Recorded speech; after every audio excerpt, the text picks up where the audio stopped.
ब्रह्ममुरारिसुरार्चितलिङ्गं निर्मलभासितशोभितलिङ्गम्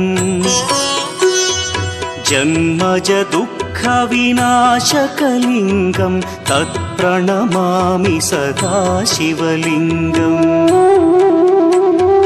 देवमुनिप्रवरार्चितलिङ्गं कामदहन करुणाकरलिङ्गम् रावणदर्पविनाशकलिङ्गं तत्प्रणमामि सदा शिवलिङ्गम्